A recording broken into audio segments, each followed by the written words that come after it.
हाँ, आईपीओ बाजार में फिर से रौनक लौटने लगी है। बीच बीच में कई सारे आईपीओ आ रहे हैं, निगाहें हमारी रहती हैं और अब देखना ये है कि यहाँ पर कहाँ पर जो है पैसे बनने की गुंजाइश है और कौन सा आईपीओ खुला हुआ है। हर्ष के पास चलते हैं। हर्ष, बताइए क्या अपडेट। जी, तो देखिए ओसवाल पंप्स के नाम से आईपीओ आने जा रहा है और उसकी तमाम डेट्स हम लोग अपने व्यूअर्स के साथ साझा करते हैं। लेकिन सबसे पहले अपने व्यूअर्स को बता देते हैं, जैसे नाम से ही पता चल रहा है पंप से बिजनेस से जुड़ी है, ये मैन्युफैक्चरिंग करती है और डिस्ट्रीब्यूटर भी है यहाँ पर। अगर इसके प्रोडक्ट कैटेगरी को और बारीकी से समझा जाए यहाँ पर, तो देखिए चाहे वो एग्रीकल्चर से जुड़े पंप्स हो, डोमेस्टिक से जुड़े हो या इंडस्ट्रियल पंप्स हो, उसमें तमाम तरह की मैन्युफैक्चरिंग करती है। और थोड़ा सा इसको और क्लोजली अगर हम लोग समझे तो उसमें सोलर पंप्स हो गए, समरसेबल पंप्स हो गए, इलेक्ट्रिक पंप्स हो गए, सीवेज पंप्स हो गए, मोनोब्लॉक पंप्स हो गए, प्रेशर पंप्स हो गए और इलेक्ट्रिक पैनल जैसे तमाम जो प्रोडक्ट्स हैं इसकी ये मैन्युफैक्चरिंग करती है। इसके साथ ही हम लोग बता दें कि पीएम कुसुम जो योजना है उसकी भी लाभार्थी है कंपनी। कई तरह के प्रोजेक्ट्स इसको मिलते हैं यहाँ पे साफ तौर पे।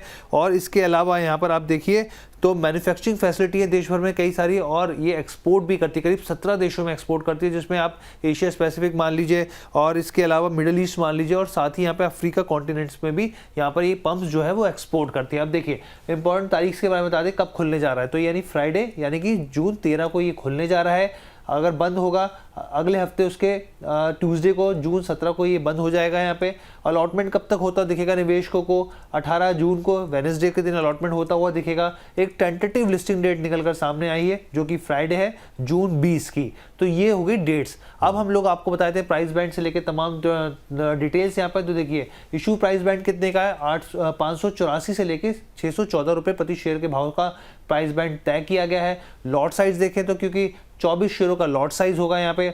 इशू साइज कितना बड़ा है टोटल, अगर आप इशू साइज को देखें तो करीब 1386 करोड़ के आसपास का है, यानी कि इसके अंदर करीब 2.25 करोड़ शेयर्स हैं।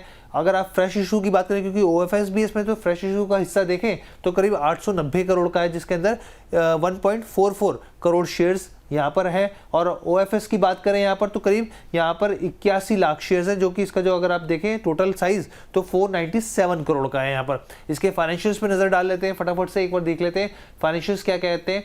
तो ये देखिए आप एसेट्स के हम लोग सबसे पहले बात करते हैं। मार्च 2022 की बात करें 222 करोड़ के थे, वहां से 2023 में बढ़कर 252 करोड़ पे पहुंचते दिखे और 2024 तक आके 511 करोड़ बढ़ते हुए दिखे, यानी कि लगभग डबल होते हुए दिखे 2022 के कंपैरिजन के हिसाब से हम लोग बात करें।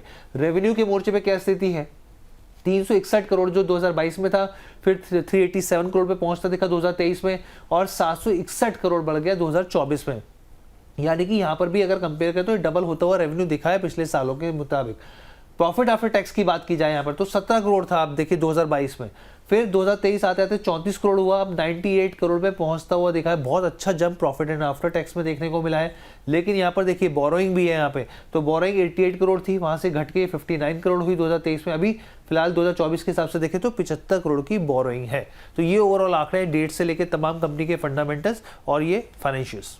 अभी क्या स्थिति देखने को मिल रही है यहाँ पर उसको लेकर के, जिस तरीके के सब्सक्रिप्शन बाकी जो ग्रे मार्केट प्रीमियम को लेकर के कुछ नंबर्स निकल के आए क्या अभी? तो देखिए अगर ग्रे मार्केट की स्थिति देखा जाए तो यहाँ पर जो एक अच्छा रिस्पांस देखने को मिल रहा है। अभी जो इसका अपर प्राइस बैंड है वो करीब 614 रुपये के आसपास है और यहाँ पर जो ग्रे मार्केट में स्थिति दिखा रहे हैं 40 रुपये ये ऊपर ट्रेड कर रहा है, यानी कि 654 रुपये प्रति शेयर का भाव देखने को मिल रहा है।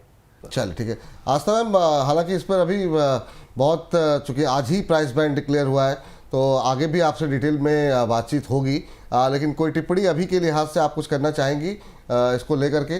मॉनसून के सीज़न में पंप से जुड़ी कंपनी का आईपीओ आ रहा है, क्या एक्सपेक्ट करें, क्या कुछ पॉजिटिव रिस्पांस मिलने की उम्मीद है?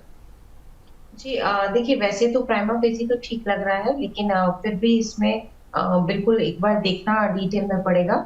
जहां तक मुझे लगता है इसमें क्योंकि ये पंप मैन्युफैक्चरिंग में है और ये 2024 में इनको एक काफी बड़े ऑर्डर्स भी मिले हैं। मेरे को जहाँ तक ध्यान आता है 26,270 करोड़ के 26,270 सॉरी माफ कीजिएगा टर्न की सोलर पाइप पंप के इनको ऑर्डर भी मिले हुए हैं और कंपनी की पूरी मैन्युफैक्चरिंग फैसिलिटी हरियाणा में है।